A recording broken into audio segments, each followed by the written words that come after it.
it's just not right. It doesn't make sense. The 911 call was 10 minutes before my son was shot. And this cop, the one that was in there cussing me out, sat across the street, literally in his cruiser. Because why? This is a black club. This is a holiday. We know they're going to get down there, get drunk, and act a fool. So we're going to sit close enough to where we can get them. You know what I mean? But you don't even come across there when the 911 call say, hey, they fighting in the parking lot. If he would have drove that car through that parking lot, we might not be sitting here. You know what I mean? Because that would have stopped it right then and there. When my son was coming out that club, none of the bouncers stopped it. Nobody tried to help him. When he was shot, the state trooper, the one that was cussing me out inside the jail, instead of him administering CPR to my son, which is what he should have rendered all kind of help to him immediately when he seen him in that condition and not just counted him dead, removed a gun and secured a gun instead. Which, yeah, that might be a part of what he had to do. But why didn't y'all immediately start administering some kind of help for my child so at least he could have died in dignity off on a stretcher inside of the van at the hospital 2 or 3 days later? I don't know. But I just know that was not okay. I know that my son could hear me screaming and being slammed on the ground in the midst of all that. I couldn't get to him. He couldn't get to me. You know, like the damage that they have done. And I know that I'm able to talk about it, but I've done it. I've said it so many times and so often and so many times in a day. And so I'm just desensitized. If there's a way to be that. But to make any sense out of all of this is just so unreal that I must have some kind of mental state that I'm disassociating to try to protect myself. Because if I really think about this, I would literally go crazy. Like I would literally go crazy. But I also know that I'm having to fight, you know, like I have to put this out there so people could hear what happened. And I think that it's crazy that I would have had to have died too, that I had to be shot in the face for somebody to hear this. When someone departs this earthly realm before their time, we hold tight to their memory, cherishing it as dearly as the moments we once shared. Their essence remains woven into the fabric of our hearts, shining brightly against the backdrop of loss. Today's case takes us down south to Hendersonville, a town deep in North Carolina. But don't be fooled by the numbers. 83.5% may claim to be white, but that doesn't mean they're fair or just. Only a measly 6.73% are black, and another 6.46% are mixed race, leaving little room for diversity. It's no surprise that Hendersonville has a long way to go when it comes to racial equality and fair treatment under the law. They didn't even acknowledge Black History Month until almost 50 years after it was recognized by the US government. And let's not forget what the ACLU had to say about this place. They've been terrorizing and mistreating Black folks for far too long, just like the rest of America. You want proof? Just take a look at North Carolina's Racial Justice Act. It's clear that Hendersonville has been plagued by discrimination and injustice towards people of color for far too long, especially our Black brothers who are constantly denied their basic right to seek justice. The tragic death of Elijah Timmons, son of Patricia King, who we will come to know in this story, echoes that of Sonia Massey's case, with one crucial difference. Patricia survived, but her son did not. Elijah's final moments were filled with agony and betrayal. According to local media reports, a big party went down at the Orchard Bar and Grill in Hendersonville during the wee hours of the morning on Black Friday. How ironic. But as always, there's more to the story than what makes it in the press. We believe that the real truth lies with Elijah's mother, Patricia Ann King. Sure, the news says there was some shouting between two women and a fist fight between two men outside in the parking lot where around 40 cars were parked. But what they won't tell you is that when Elijah was shot in the head, Patricia's pleas for help were ignored. Her hands were bound by metal shackles as she was forcibly thrown to the pavement. The rough concrete tore at her skin, causing her pants to slip down and reveal her bare backside. As if that wasn't humiliating enough, the officers nearby couldn't contain their amusement, making lewd remarks about her curvaceous buttocks. To make matters even worse, they had the audacity to accuse her of assault and resisting arrest for just trying to be by her son's side. Can you believe it took authorities 8 long months to even bother testing the murder weapon, despite clear evidence and a witness? And even then, they left Patricia in the dark and refused to give her any updates. Instead, she had to fight for every bit of information while being met with silence and cover-ups. It's like they were adding salt to her wounds after losing her own flesh and blood in such a senseless way. Despite learning that her son was still alive when he was covered under a sheet, Patricia received no support and was basically told to just accept it. Can you imagine the pain and frustration she must have felt? But despite her pleas for justice and accountability, she was treated like a nuisance by the very people who were supposed to protect and serve. It's appalling to see the footage of her encounter with police, where multiple officers can be seen agreeing with her, but refusing to take responsibility for their actions. And instead of showing compassion, they responded with violence and aggression, leaving Patricia helpless as she watched her child die. How can trained law enforcement behave this way? It's dehumanizing and shows a lack of basic empathy. Even after charges against Patricia were dropped, she is still traumatized by the incident that occurred after her son was targeted and attacked by another group. Witnesses confirm that there was an accomplice waiting to retrieve the weapon used in the attack, making this tragedy even more heartbreaking. Welcome to No Tears for Black Girls. Elijah Edward Timmons III passed away suddenly on November 24, 2023, at the mere age of 30 in Hendersonville, North Carolina. Born on August 21, 1993, he lived life to the fullest until his final moments. He treasured time with his beloved mother, siblings, and relished fishing trips with his father, cousins, and sons. He also reveled in bonding with his stepfather over their shared love for cars and motorcycles.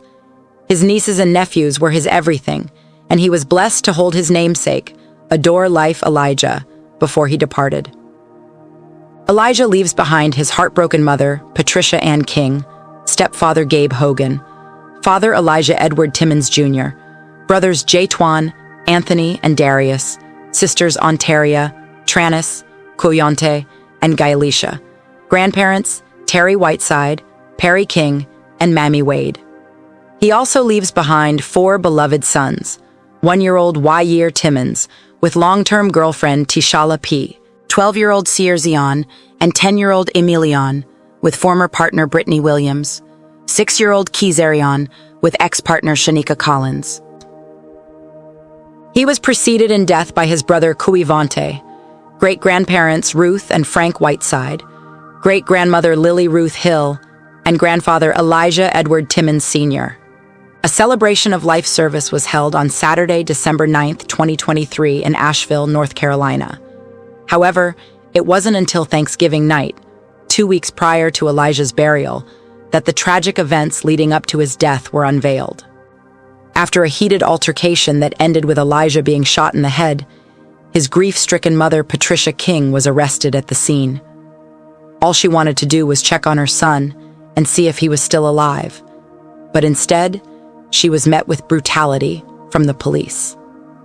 She was thrown to the ground, handcuffed, manhandled, and humiliated as her pants were forcibly removed in public while she was denied access to her dying son.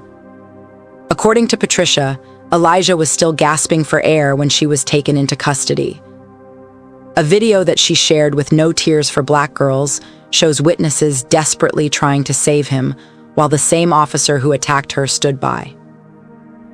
This is just another tragic example of the injustices faced by Black women at the hands of law enforcement and society, even in their most vulnerable moments. Patricia King is a woman who takes pride in her relationships, especially with her 17 beautiful grandchildren. Her youngest child was Elijah Timmons. Patricia's first son tragically passed away in a car accident 7 years ago, leaving her devastated. She believes he was purposely run off the road, and the Hendersonville police never took action to solve the case. The loss of her son Elijah and the way she has been treated by HPD only adds salt to her wounds. Now Patricia is not only mourning the loss of her son, but also raising his young daughter and her twin sister's daughters, ages 8, 10, and 11. Despite this tragedy, Patricia has dedicated herself to helping others. She works as a community health worker and organizes support groups for mothers who have lost their children. This passion for aiding others has always been a part of Patricia's life. She worked as a CNA for 19 years before becoming a bus driver for a Black charter school. To keep busy, she continues to take classes and be involved in the community health field. Although she has been single for 3 years now, Patricia was previously married to the father of all 7 of her children for 6 years, before getting into a 24-year relationship with her ex-partner.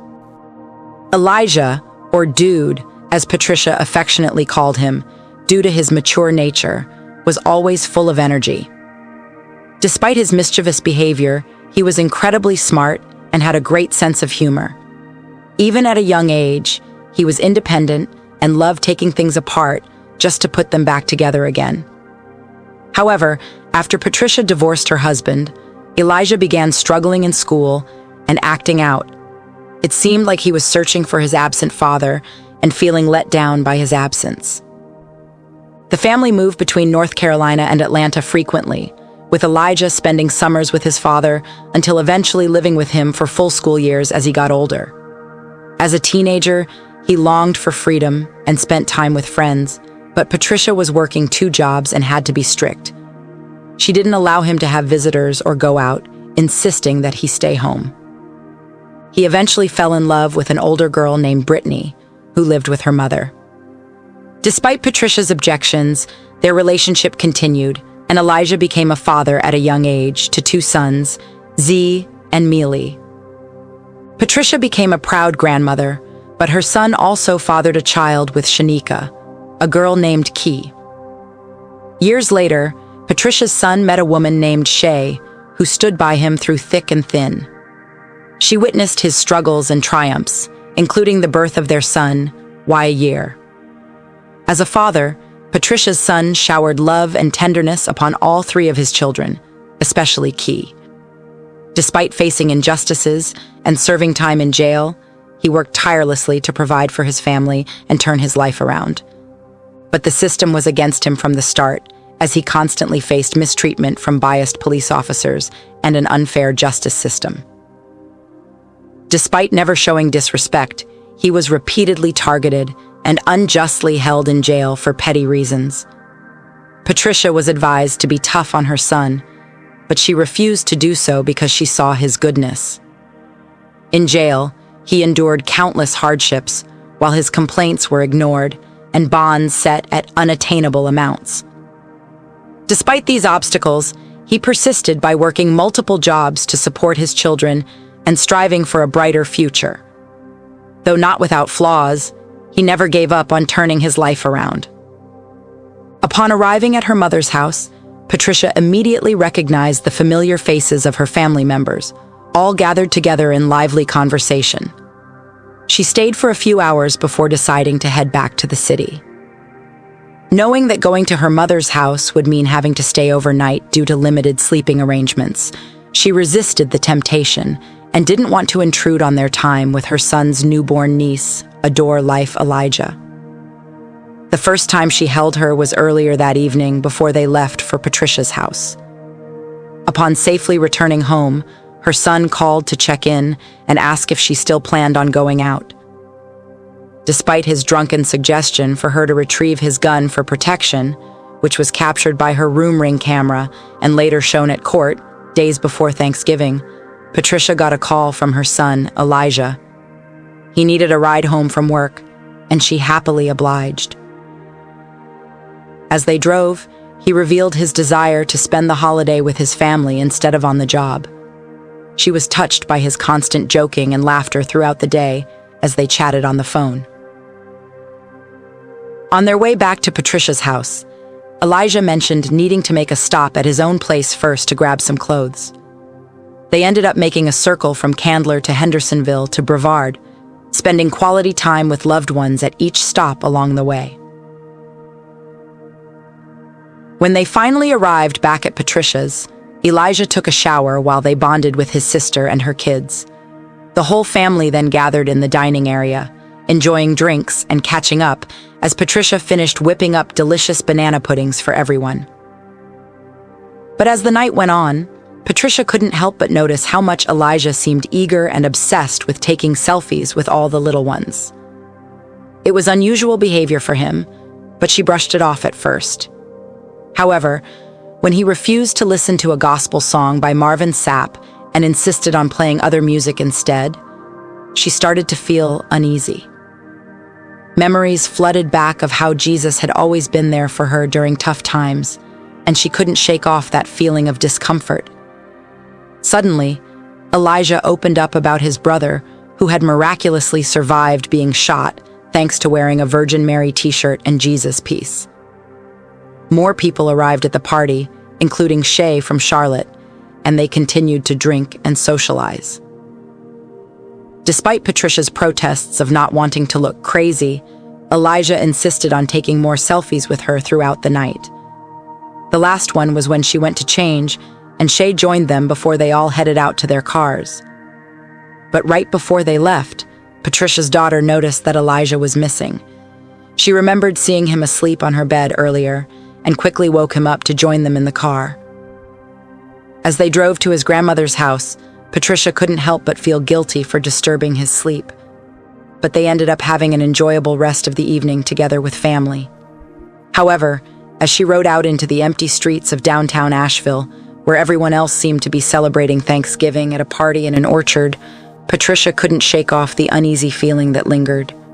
It was like a dark cloud hanging over their perfect holiday gathering. Patricia rushed home, yearning for the comfort of her sanctuary. She shed her clothes and sunk into a steaming bath, hoping to wash away the stress of the day.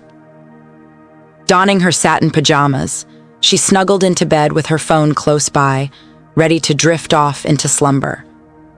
But sleep was fleeting as her daughter's frantic call pierced through the peaceful night. Patricia's heart raced as she learned that her son had been shot by police. Without hesitation, she threw on some socks and scrambled for her slides, dreading what she would find when she arrived at the scene. Her worst fears were confirmed as an officer blocked her from reaching her son's lifeless body. In a frenzy, she fought against the restraints and screamed for mercy, only to be tackled to the ground with brutal force. As chaos and screams filled the air, Patricia could only pray for salvation from this nightmare. With each passing second, her desperation grew as she realized her own child was suffering just a few feet away from her in this unjust attack by law enforcement. And then, darkness overtook her. Patricia's mind was racing, trying to comprehend the brutality that had just unfolded in front of her. Her body ached from being dragged across the pavement by the police. She could see her child laying nearby, his life hanging by a thread, but with each attempt to reach him, she was met with force and aggression. The officers showed no mercy as they shoved her into the back of their car, ignoring her cries and pleas for answers. As they drove her to the station, their threats and hostility only intensified. And when they finally arrived, Patricia's worst fears were realized as she was stripped of her dignity and treated with utter disrespect. It was clear that these officers saw her not as a vulnerable mother, desperate for her child, but as a criminal to be punished. Despite being confused and terrified, Patricia refused to remain silent about the injustice she witnessed. But even speaking out came at a cost, as one officer threatened her with violence, while another went so far as to spit in her water. In this moment of chaos and cruelty, Patricia couldn't help but wonder what would become of her and her children in this unjust situation. Patricia was baffled. It didn't make any sense. Why would her son's killer do something so cruel? Patricia sat stiffly in the interrogation room, listening as Detective Bonanno detailed her son's brutal murder. The air was thick with tension and sadness as she awaited the video footage that would reveal the truth. After expressing his condolences, the detective finally played the footage for Patricia, showing her a world of violence and betrayal. She couldn't believe what she was seeing. Her son being attacked by multiple assailants, all while a girl unknown to Patricia stood by. In a desperate attempt to understand the events leading up to her son's death, Patricia begged to take a picture of the mysterious girl for later investigation. But as they continued watching, it became clear that this was no random act of violence. Her beloved son had been targeted by Terrence Burton, calmly walking towards him with a gun in hand before taking his life. The cold-blooded killer made his escape in a flashy red car, leaving Patricia numb with grief and determination to seek justice for her son's senseless death. And as she shared her suspicions with Detective Bonanno, they both knew that Terrence had done this before. He was a seasoned murderer whose thirst for blood could not be quenched. Her son knew the killer, and when she asked witnesses about the incident, she got some of the answers she was looking for. The chaos erupted outside the club, but inside, eyewitnesses saw Terrence approach Elijah with a hug before unleashing his savage attack. Patricia was stunned and demanded answers. She interrogated witnesses, asking if he saw the assailant flee in a car and if he remembered the license plate number. They confirmed everything and provided crucial details to identify the perpetrator. With newfound clarity on the culprit, Patricia vowed to take action. She made 2 calls, one to the DA for a warrant and another to the detective for an update. Yet, days passed without any news or progress in apprehending the suspect. Fuming with rage, Patricia relentlessly contacted the detective, demanding to know why her son's killer was still roaming free. The flimsy excuse given was that they couldn't find him, leaving Patricia with a gnawing sense of dread for her family's safety. A few days later, while her daughter's car broke down in a parking lot, she came across the mother of Terrence Burton, the man who took Elijah's life. Without hesitation, Patricia raced to the scene and saw Terrence and his clan cowering in their cars. Though there was a police car nearby, it was conveniently off-duty.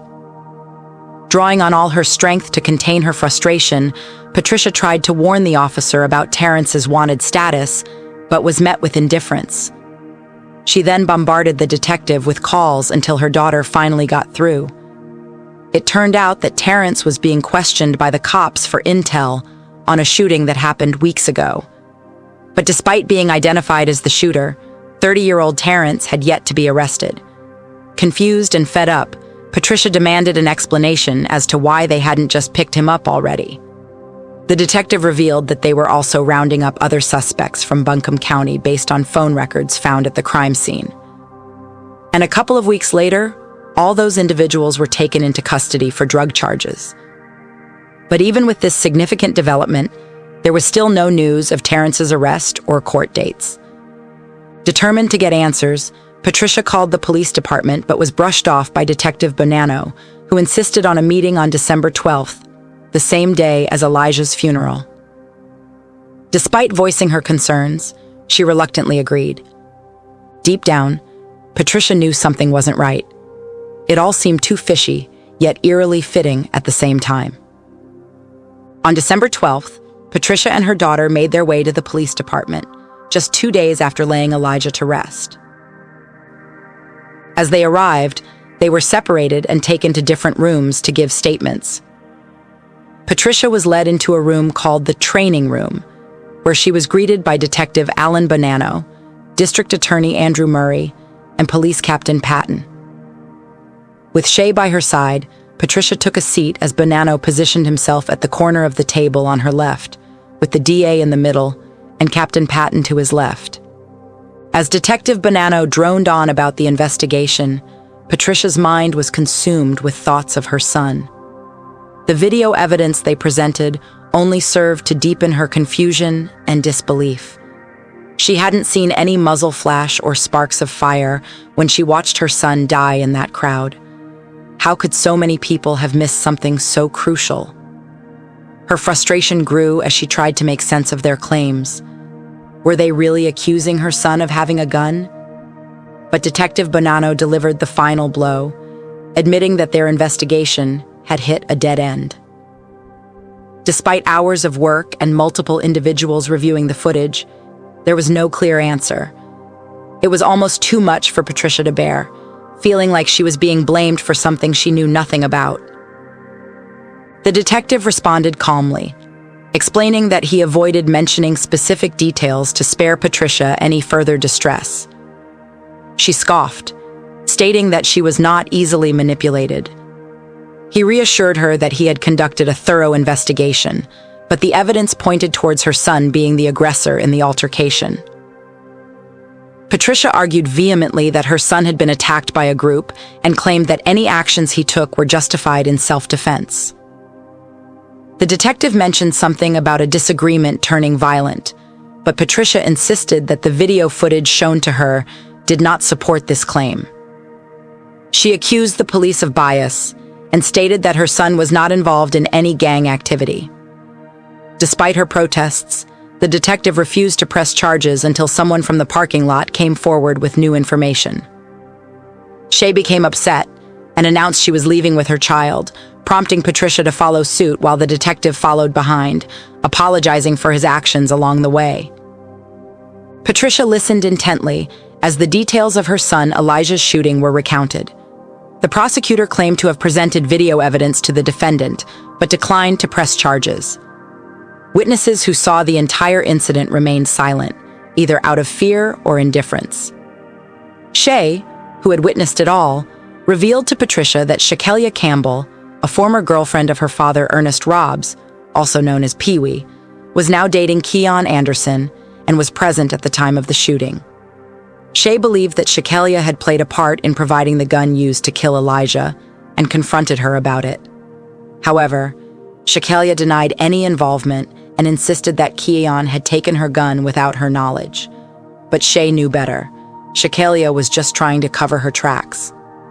Rumors on the streets suggested that Shakelia had sneaked the gun into the club in her purse, and somehow it had ended up in Terrence's hands, with which he shot Elijah. When Shay asked her father, Pee-wee, to inquire about the purse that allegedly held the gun used in the shooting, Shakelia eventually admitted she possessed it. According to her, Keon had cursed her out for having the purse. Patricia couldn't make sense of it all. She suggested that Shay record their conversation when she went to retrieve the purse, just in case Shakelia let something slip.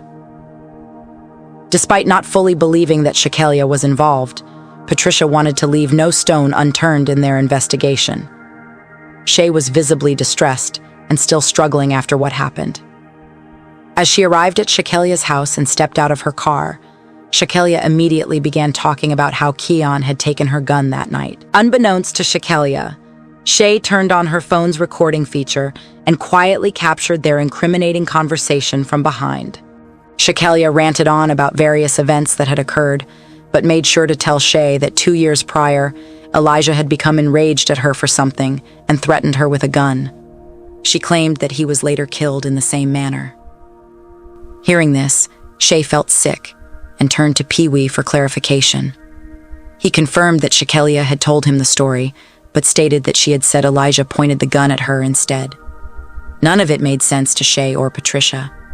According to what they heard, Keon believed that Elijah had been intimate with Terrence Burton's children's mother, who was also involved in drugs, along with Shakelia and Keon. However, Patricia knew that her son had no interest in such relationships due to their drug use. Terrence's children's mother was hot for Elijah, but he refused her advances as she was strung out on drugs. She loved to party in her private after-hours spot with a stripper pole in the living room, where wild kickbacks took place every night and weekend after the club. Rumors flew about the scandalous things that went down there, including inappropriate acts in front of her own 12-year-old daughter. The poor child even had to sleep with a knife under her pillow for protection. It's sickening to think what may have happened to that young girl. In videos shown to us by Patricia, Keon's girlfriend Shakelia can be seen near the action during the fight between Terrence and Elijah. At one point, Keon had to physically push Shakelia away from the brawl, while Shay desperately tried to stop Terrence from attacking an intoxicated Elijah.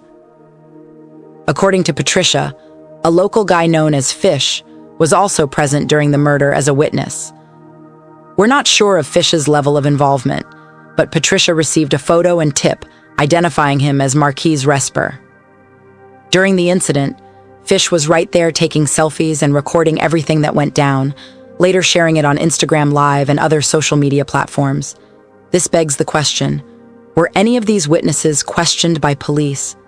And why haven't more people spoken out or sought justice for Elijah's tragic death? It seems only Patricia is fighting for justice in this case. After Shay revealed the truth about Shakelia's involvement in setting up Elijah and the shooting, Patricia felt a wave of nausea wash over her. The injustice and oppression that her family faced was suffocating her. She watched videos of Shakelia hovering over Elijah, pulling Shay away, and then cowering behind a wall when she realized what was about to happen. It was crystal clear that Shakelia had knowledge of the situation and chose to do nothing to prevent it. Patricia made a promise to herself. She would do everything in her power to seek justice for her son's senseless death. Our writer and producer, John Reedberg, jumped on a Zoom call with Patricia, where she fearlessly spoke out about the injustice inflicted upon her by the police and the mishandling of her son's case. A GoFundMe page has been set up under the name Justice for Elijah Edward Timmons III, for those who wish to support the family. You can find the link in the description of this episode. Without further ado, here is our powerful interview with Patricia. Basically, my son was in the club. He was drinking, and he was with his girlfriend, and he was with his friends, and they're having a good time. And I guess everybody started to leave. I don't see that part in this particular set. This screen. But you just see him in there dancing and having a good time, and he's walking around and stuff. I got different frames from people taking Snapchat videos and stuff like that. So it's all just everything matches. So he, you can see him walk like he's going towards the bar, which is passing Shakelia, Keon, and Terrence. So they're all sitting at this little corner, like the end of a row of bar tables and stools, like at the end of it. And then my son walks past them. And as he walks past them, I don't notice anybody say anything or do anything. They just really silent, just watching him and not know, there's no audio to this. The part that the police showed me. And so my son comes back, and as he's coming back, there's a clique of guys from this project called Hillcrest. And they're all just all in that whole little clique. It's probably 15, 20 people just in that little clique. And they're sitting in front of him, the three of them sitting in front of him. And so he walks past, and as he walks past, two of them was coming from the direction my son was headed. So you could tell that the one that was walking a little bit ahead was actually trying to bump into my son. But I guess he staggered a little bit, so he missed him. But when he missed him, the other one ran up. Like, he didn't run, but he kind of walked fast enough to where he could bump him with his chest. And so when you see him do that, my son is like looking around like, what in the world? And I know he knows he's inebriated, so he's just looking. And then you see him decide like, yeah, there's a lot of people in here. Let me just leave. So he turns around and he walks off. And when he walks off, he walks through a corridor. When he gets through the corridor, he disappears, but there's other people leaving too. So he just disappears in the corridor. Well, you see Keon, which is the guy in the brown jean looking pants, through those videos. He is, he must have whistled or yelled or did something to get Terrence's attention, because you just see him snatch his head around really fast, and then take off running. So he takes off running, but he's running through the corridor in a crowd of people who don't know they don't know what's going on. My son doesn't know he's coming. But when you see there's no video in that area, the next video footage that you see is over the door of the club and then to the right of the door of the club. So it's kind of close together, but it's two cameras at the top of the door. And so when you see this part that he shows me, my son is snatching the jacket off, yanking it off. So he ran through there and hit him. He had to do something in order for him to snatch his jacket off, and he was mad. And so once he got him out there in the parking lot and all of them started to surround him, they all just started taking turns, slapping him, punching him, pulling his hair.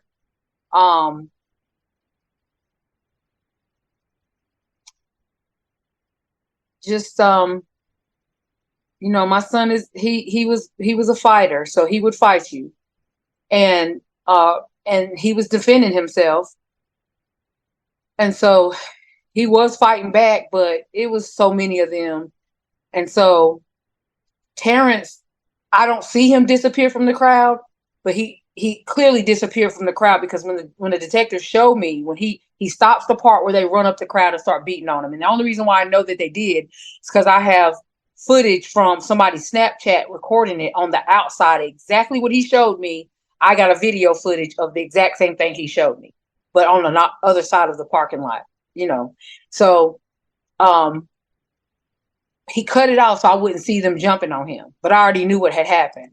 So he rolled it and scrolled it down a little bit, and he said, "There's your son.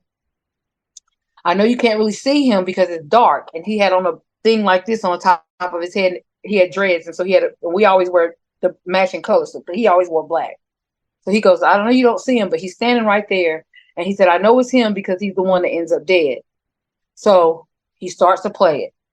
Terrence walks calmly and just with his hand down, right hand down, gun in his hand, no shirt, no hat, and nothing in his left hand. He just walks. He don't distract the crowd. He don't say anything to them. He just walks up behind them, get a close enough distance to my son,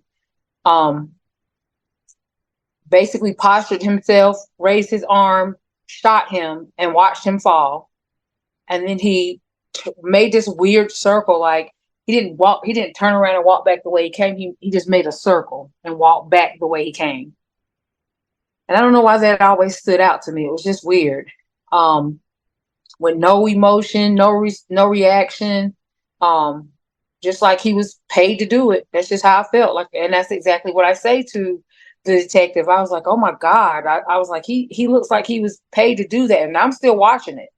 And then he keeps walking, and then he got in the car, a red mid-sized car, and he got in the backside of the car. At the time, I couldn't tell where he got in. I just seen the door shut and the car pull off. But there's no way he got in a car and crunk a car or mashed a button, or he didn't do none of that. As soon as he shut the door, the car was pulling off. And so I said, that looks like somebody waited for him. And he was like, "Yeah, I seen that." I said, "Did you see how he did that?" I said, "He looked like he's done this before." And he goes, "Yeah, that's what we said too." And I said, "This is crazy. Like, why did he do that?" He said, "Well, I don't know either." He said, "But do you know, when I first started watching the beginning of the video," he said, "Do you know what the relationship is with the two of your son and this guy?" And I said, "No." And I said, I mean, he's 30. I don't know who his friends are." And he says, "Well, he walked up to him and dapped him up and hugged him, and then an hour later did this." And I said, "That just don't make sense to me, but I know how Hillcrest is, and they're known for ganging people and bullying and doing all that stuff. So the whole pure fact that he hugged him was to get my son to feel like everything is cool. We don't have no problem. We don't got no beef. Everything is cool. So he can get drunk and they can do what they did." That was all the more reason why I was explaining to him that this was premeditated. And so when I explained all that to him, he said, "Well, he said, I believe you." He asked me, did I know him? How did I know him? I told him I knew him by way of the internet, just out and about, out in the nightclub scenery. Sometimes you would see him and sometimes you wouldn't. I hadn't seen him hardly ever, but once or twice, but I knew who he was. And so he said, "Well, you've identified him. Your daughter's identified him." And so 2 phone calls. I'm going to make 2 phone calls. One going to be to the district attorney, get the warrant. And then the second phone call will be me calling you, telling you that he was arrested. So initially, I think that was the plan. Where it went crazy, I really honestly don't know. And just because he's going along with it, I feel like that behavior was intentional from the, maybe I really thought that maybe he was going to do the right thing, but I don't know if he just all from the jump was never going to do the right thing. But why show me that and then have me be able to prove that you showed it to me and then tell me I didn't see it and ignore me all the way through? There, ignoring me on every end. I've emailed, I've called today. I actually called the attorney because I was told by the detective when my son's autopsy came out. Well, so I'm going too far because I want to say this. I petitioned the court to get court order to see the body dash cam because they had charged me with assault on a police officer and resisting arrest. So that whole deal was a lot, and it was unnecessary. But when I was released and I came to see the video, then I was just hopeful that they were going to do the right thing, and they just absolutely. I think what they're trying to do is be more abusive than they already have been, and to cause more trauma, expecting me to just fall out or, throw my hands up. Nobody in my position has ever gone this far. Nobody in my position has ever took initiative, or try to put up a fight with them. And so I just feel like it's just a horrible place to be, to fight a system that is designed automatically anyways to oppress, but then to be diligent in disrespecting me and continuing to cause all this stress and strain is just a whole nother animal. Do you think racism plays as a factor in the way that they handle this case? It's because your son is black and there's two black men involved. They just not really showing any interest because of that. Or what do you think the issue is? I absolutely believe that this is the initial reason why. I feel like I think that when people are this devilish, that they fiend off of causing so much hurt and pain to people who they just don't like. And I always said to them, and I've always been straight up when I speak to them, that had that would have been a white guy, had I would have been a white lady, the things that happened to me that night would have never happened.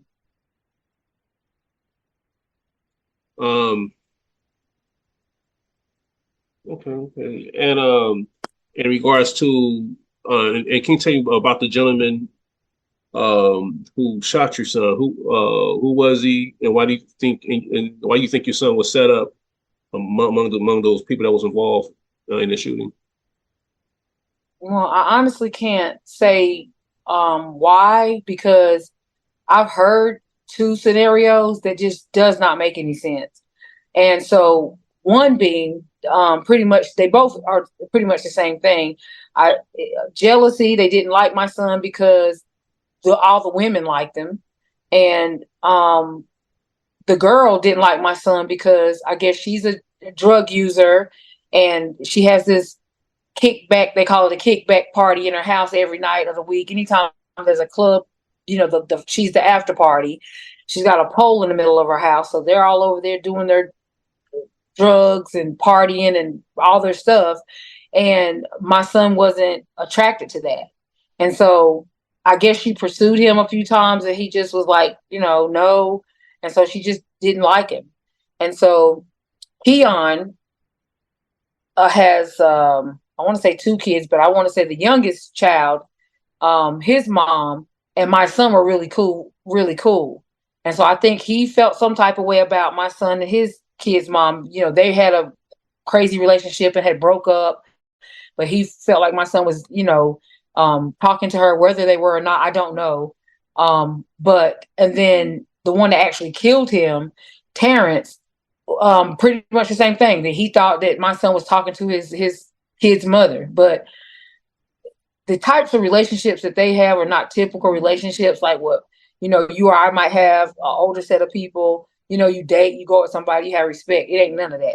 We sleep with everybody. We do what we want to do. We come and go as we please, but you can't do what you want to do, And so Hillcrest is just known for violence, just craziness all the time. But they do, and they will stick together. I mean, if you live over there, you're a part of the crew. And if you go somewhere and somebody has a problem with somebody, we can just all jump them. And they've done it for as long as I've been here. That's just what they do.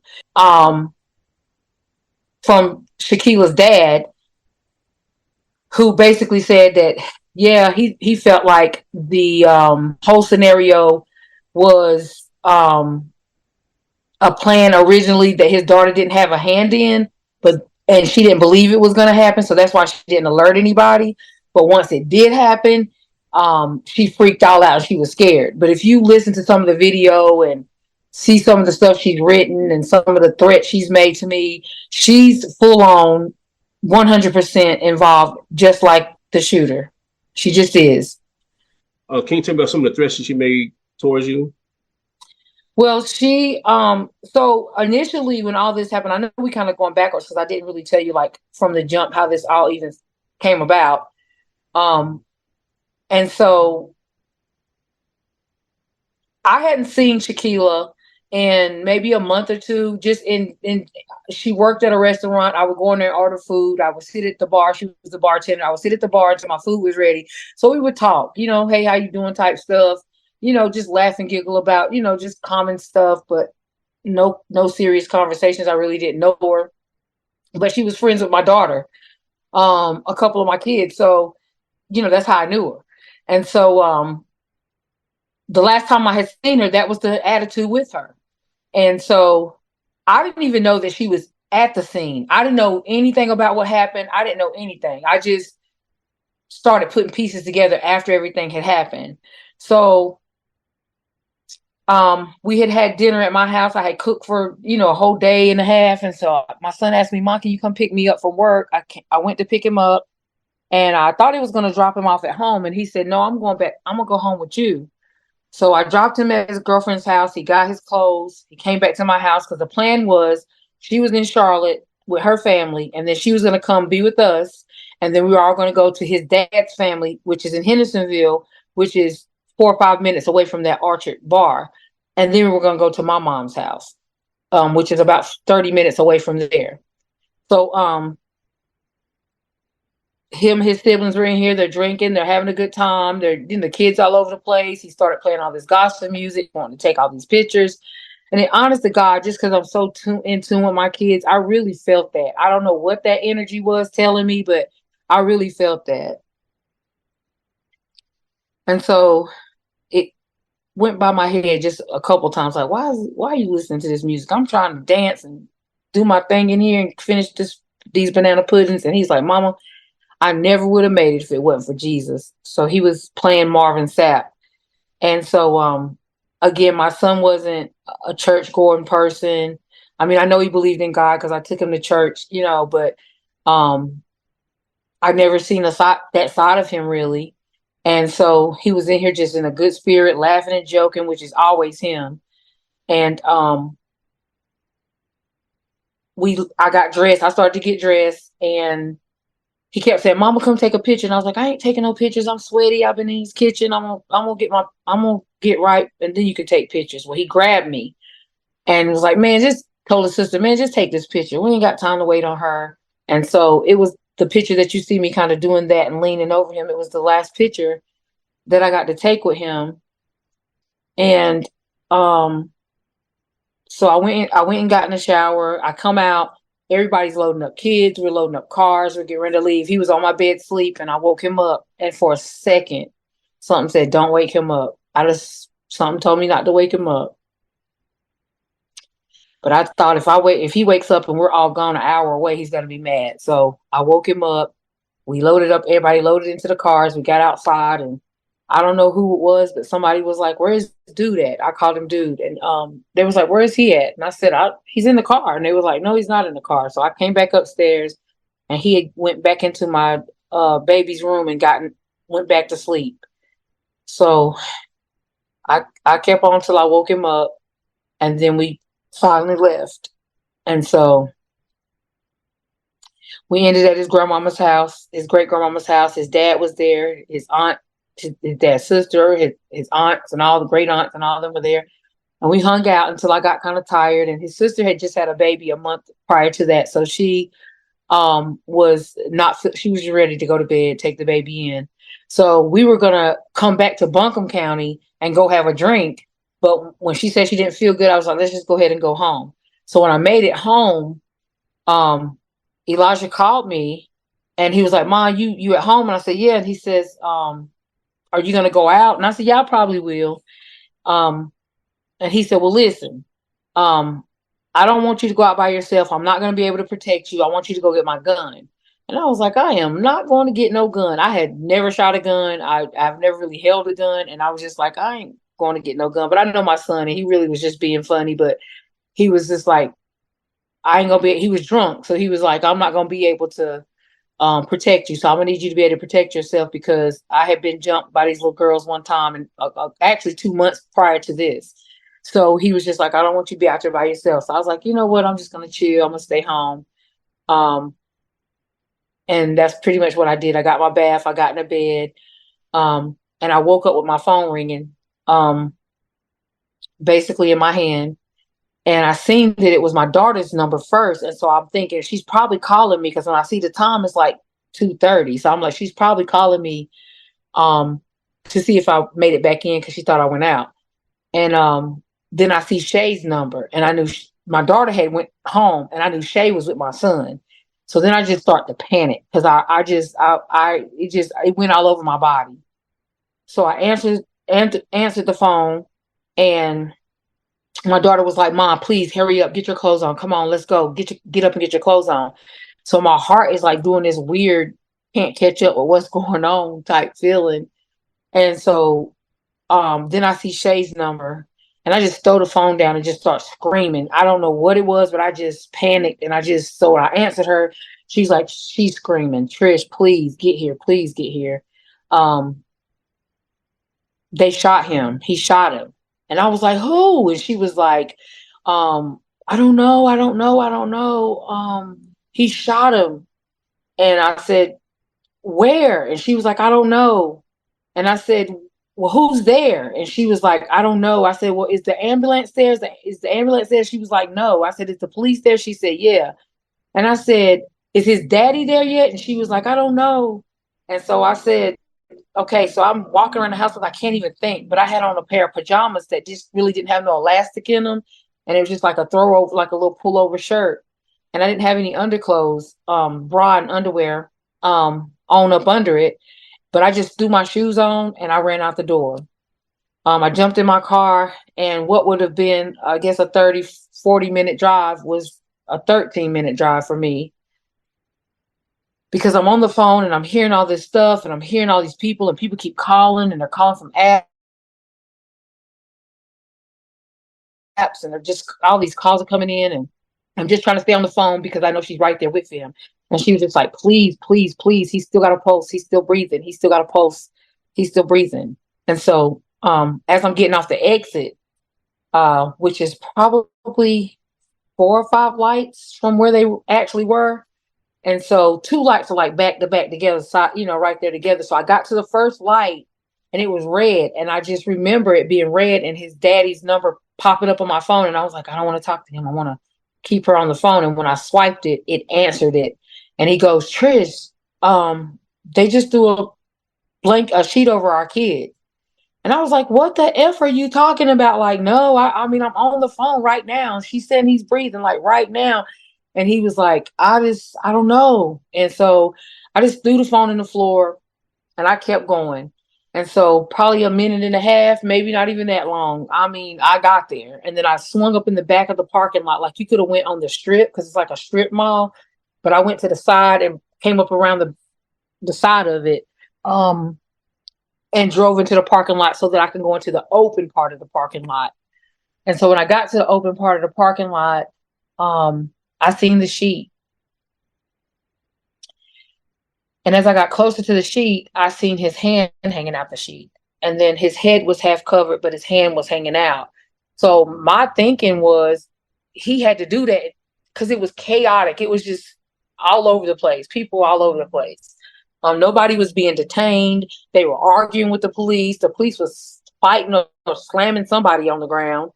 And I don't know how to make sense of any of it. I just want to get to my child. So I jump out my truck and I gun for it. Like, I just run for him. And right before I could just literally touch him, I was just surrounded by all these bodies. And I was just like, I just want to, I got to check my child. Just move. Let me check my child. I just need to see he's okay. And I don't remember what they were saying. I don't remember what was being said. I just knew that I was just still trying to push, like try to get through them. Like I gotta get to him. And before I knew it, I was slammed on the ground so hard, my chest hit the ground, but it knocked the wind out of me. But then I just kind of put me in this mindset that I didn't even really know what was going on. Like it was just so much that I didn't even recognize what had just happened. I mean, I knew I'm on the ground and it's cold because it was November and it's cold. And I just feel all these knees and elbows and my arms are being ripped behind me and yanked and twisted. My hands are being twisted and my arms are being twisted. And I'm screaming like, oh my God, like, what are y'all doing? Like, why are y'all doing this? Like, that's my child. Like, this is my child. And then I'm hearing my daughter like, that's my mama. Oh my God. I'm hearing the bystanders like, that's his mama. That's his mama. And then I just hear my daughter, one of my daughters just screaming. Like she just was screaming. And so I don't know what happened. I don't know what happened. And I'm just seeing his hand in between these knees that got me on the ground. Like my chin is on the ground, but I'm seeing straight through and I still see this hand. And all I'm thinking about is just let me touch it. Just let me touch it. You know, just let me see. Just let me see if he's, you know, still breathing. And before I know it, I just go black. Like I can't breathe. Well, before I go black, I'm screaming I can't breathe because all the pressure on my back was pushing my torso to a flat surface that wasn't breathing. So, you know what I'm saying? It wasn't moving. So I'm just like, oh my God, I can't breathe. And then I'm just visualizing like, I'm about to die. Like, this is really going to take, like, this is crazy. This is really what's going to happen. Like,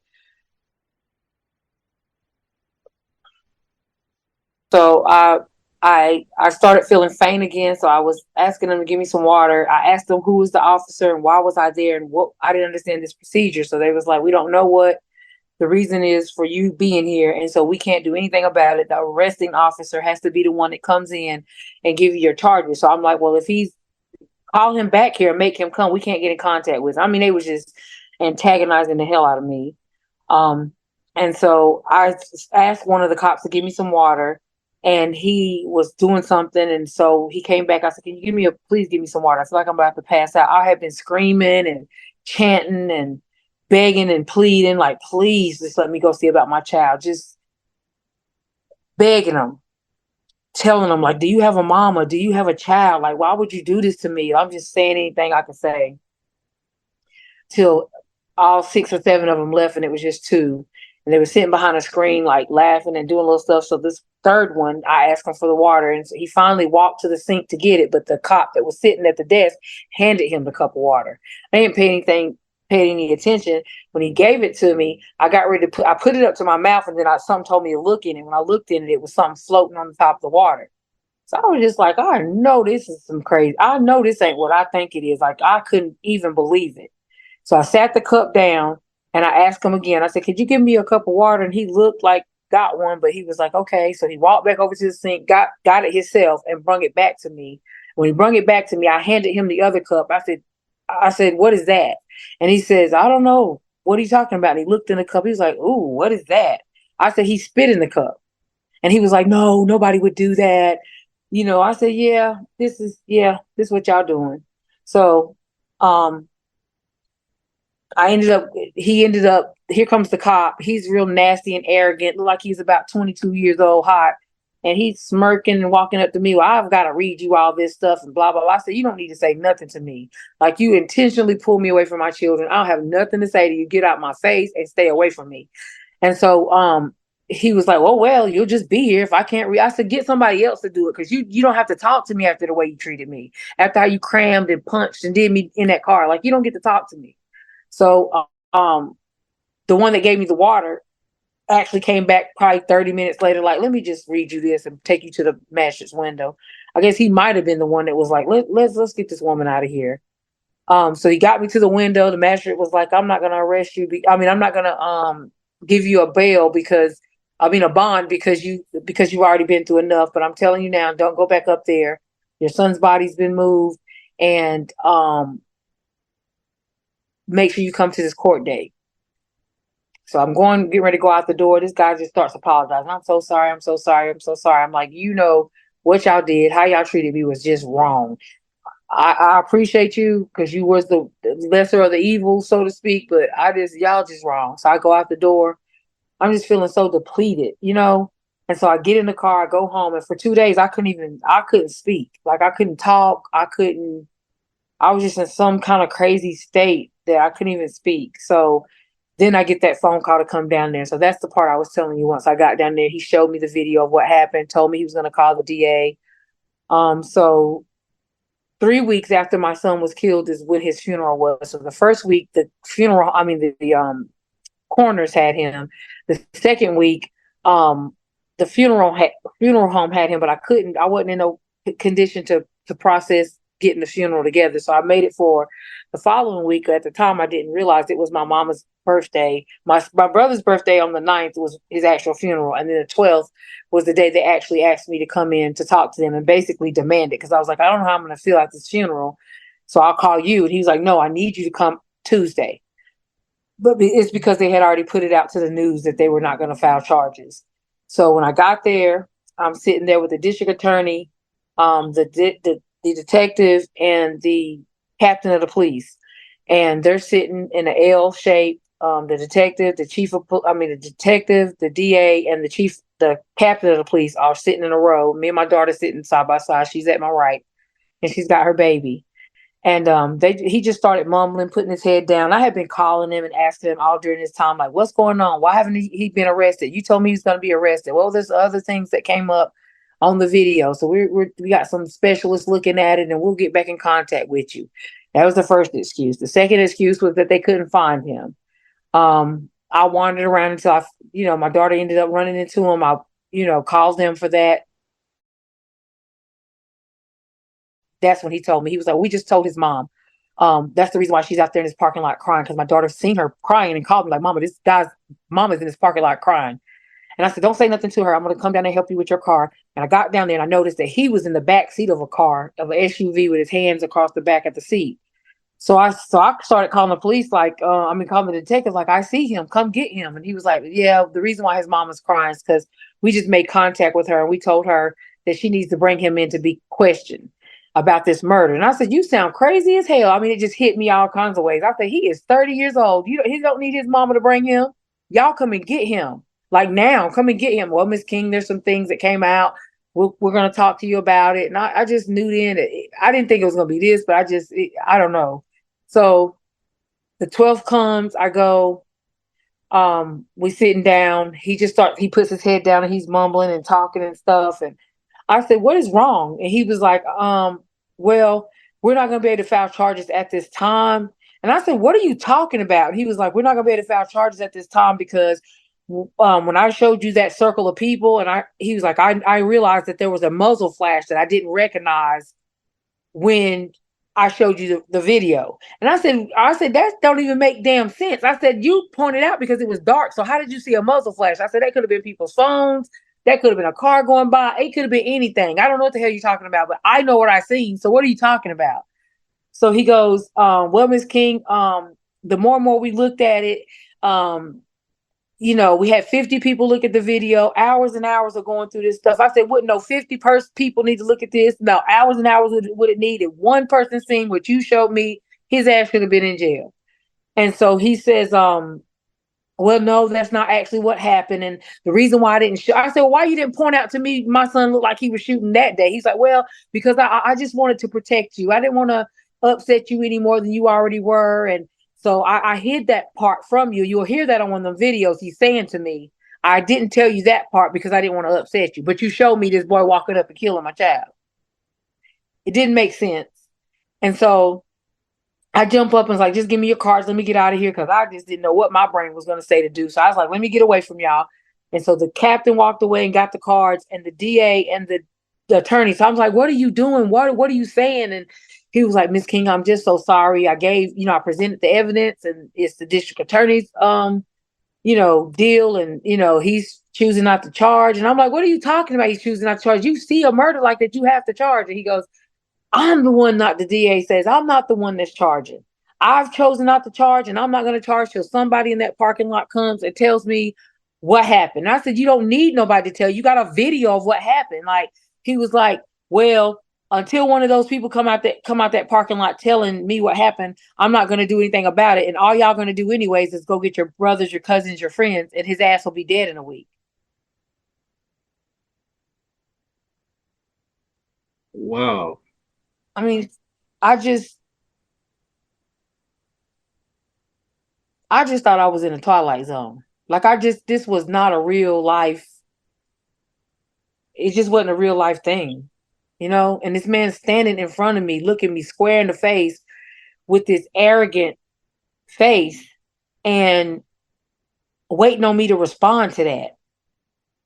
I mean, it was just like being kicked in the face while you had me on the ground with my hands behind my back with my ass out.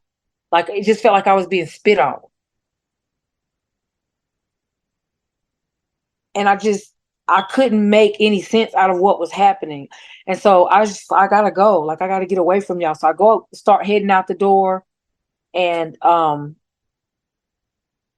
when he said that to me, actually, he started yelling and saying, put them damn phones down. Y'all gangs this, gangs that. I mean, just ranting over something. I don't even know what the hell he was talking about. Because I was like, my son is not in a gang. He's never been affiliated with a gang. He's never been charged to be in a gang. I don't know what the hell you're talking about. And so we're having this kind of it wasn't an argument, but I was just saying what I was saying. And so when I walked off, my daughter was already out the little first part of the doorway. So she's out at the door to go out the building. So I follow behind her, and he stops me. He grabs me by the arm, like gently, but touches my arm, and he goes, Miss King, I'm so sorry. I did everything I could. I gave all the evidence. It's not my call. It's DA's call. I said, what the hell what are you talking about?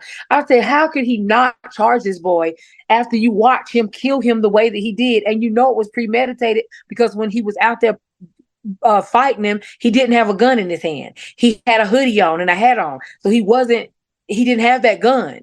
And so he was like, well, when your son shot, I said, if my son would have shot in that crowd of people, why didn't they scatter when my son pulled the gun first? Why did people take off running and haul ass then? Because none of those people was his friends. I said, but you seen how that boy walked up there behind that crowd of people and shot, and then everybody took off running. And he said, well, ma'am, I promise to God, I did everything I could. I just want you to believe me. I said, let me tell you something.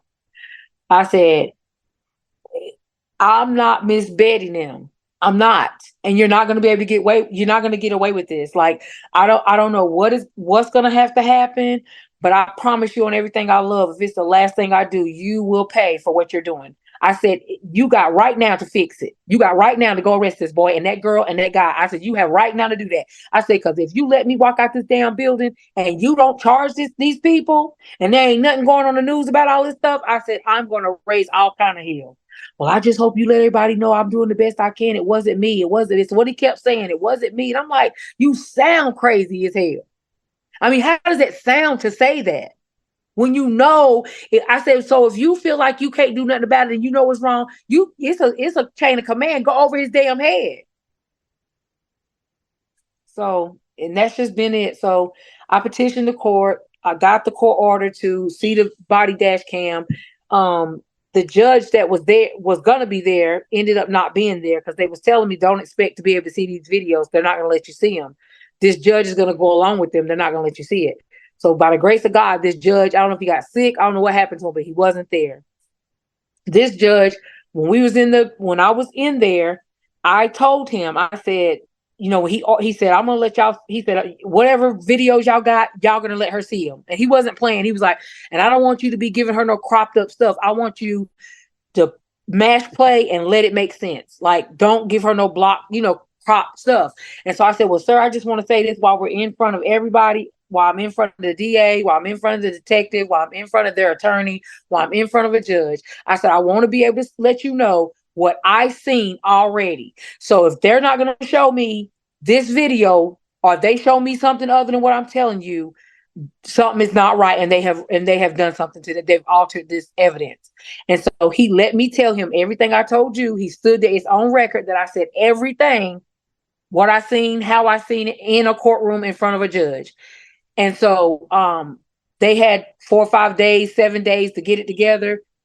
when I got out the courtroom, they bum rushed me. Oh, Miss King, what day are you available? We're ready to show you this. We're going to show you this. And um, made some statement that you've never seen this video. I was like, I've already seen the video. No, you've never seen this video. And I thought he was lying, but he was telling the truth that I hadn't.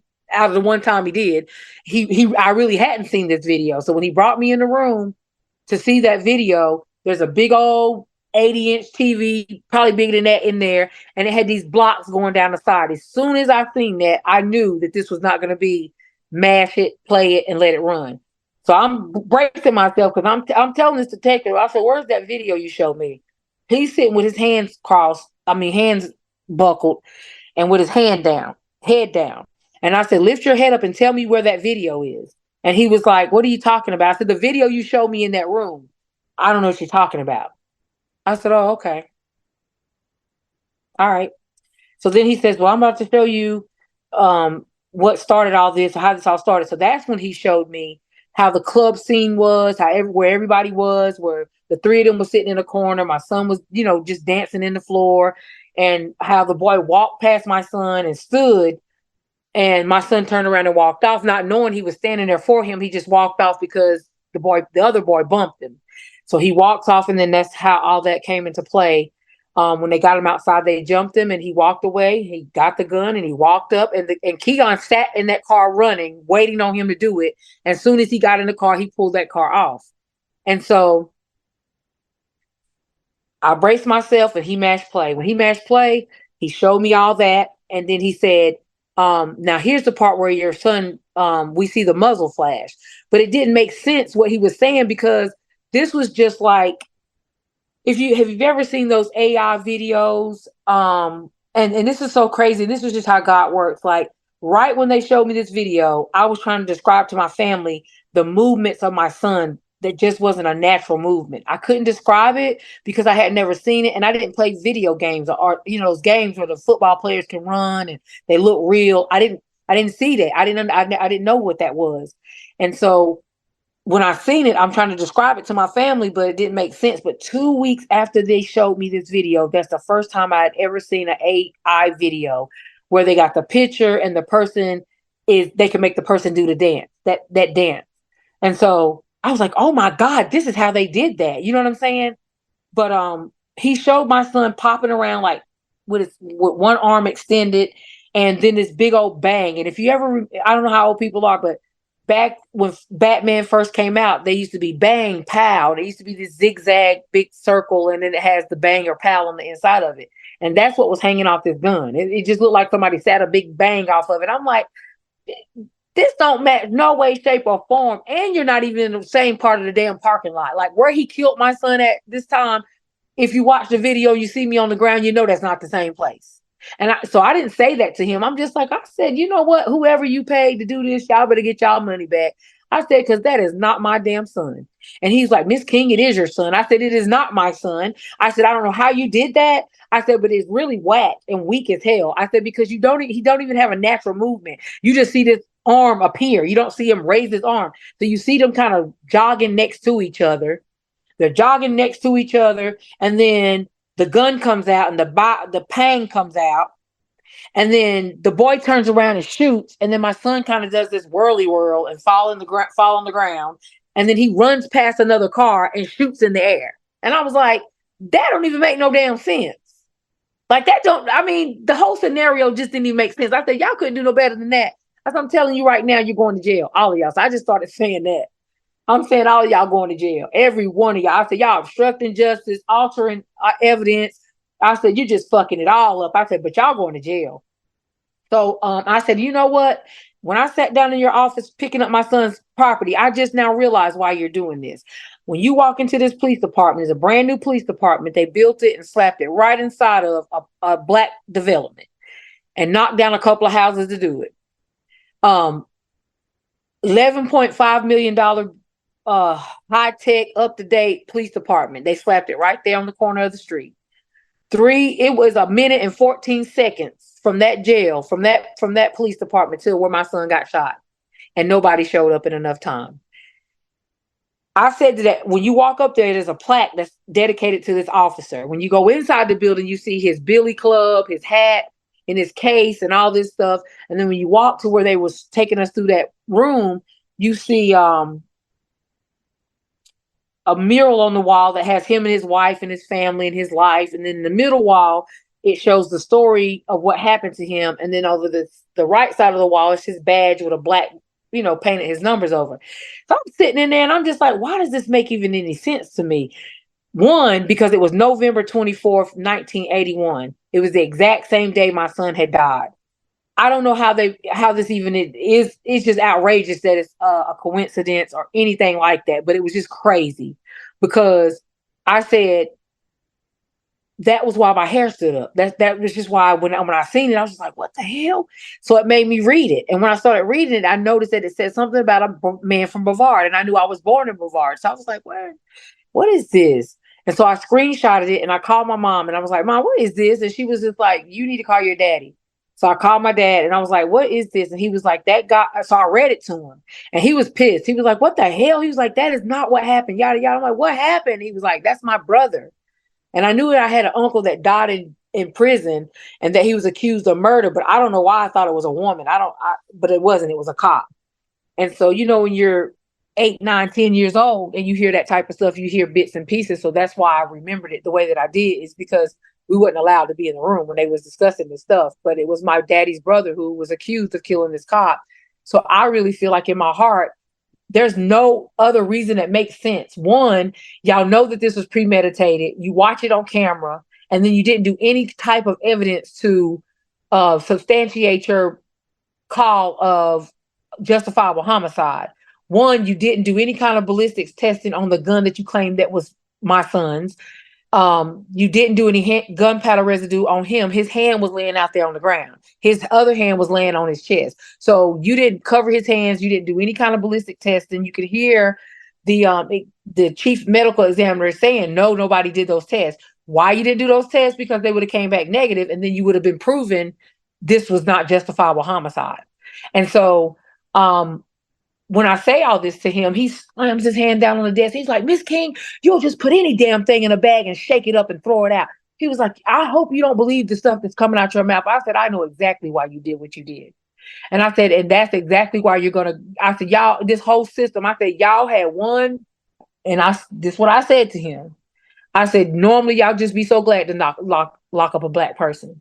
I said, you'd be so glad to do it. This was a win for you. You didn't have to do no case, nothing. You would have just had charged them all, and that would have been that. I said, but you played with me, and one time when you could have got the end that you wanted, you didn't, and you tried to do all this. I said, you could have saved all of y'all this. I said, but now I'm gonna make sure that everybody knows what y'all have done, because it's just not right. It doesn't make sense.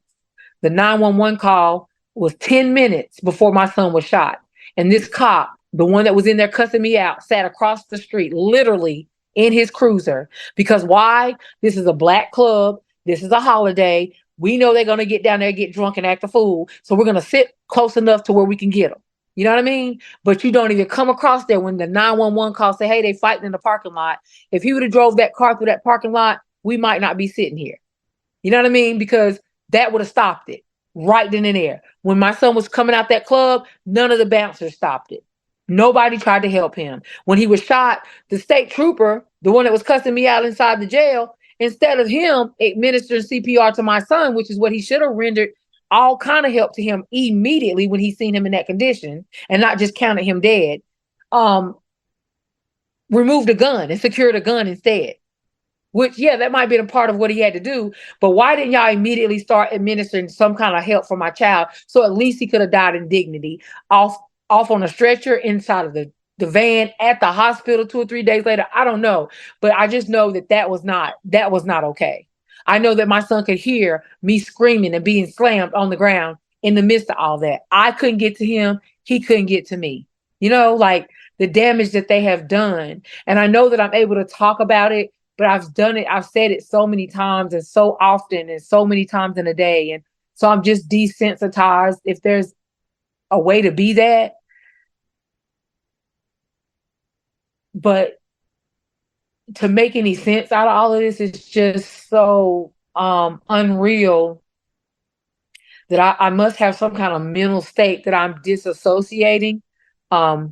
to try to protect myself, because if I really think about this, I would literally go crazy. Like I would literally go crazy. But I also know that I'm having to fight, like I have to put this out there so people could hear what happened. And I think that it's crazy that I would have to have died too, that I have to be shot in the face for somebody to hear this. And Patricia, thanks for sharing. And for our last question, is there anything you want to add or tell people before we conclude the interview? I just feel like anytime that anything like this happens, people really need to stand up and stand together. These things keep happening because people feel weak. They don't know how to apply their strength and their pressure, and they don't know how to stand together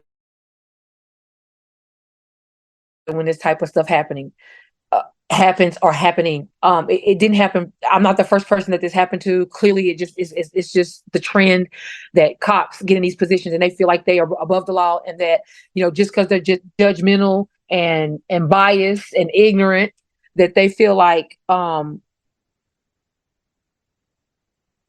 just these unrighteous members in this system, that is a group of people who feed off of other people's mishap and poor choices and mistreat them further instead of getting them the help. Is public service is supposed to be public service, public help, not condemning and disrespectful and killing people. Like, I just feel like people really need to know, like, if you stand up for when this happens and make the noise that's necessary, then it's not going to stop it, because people are still going to feel like they can do it, but it's going to make people really think twice, because they're going to know you may not be the one that's going to get away with it this time.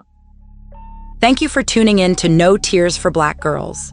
This series is skillfully crafted by acclaimed writer and producer John Reedberg, with the guidance of unapologetic host Samantha Paul.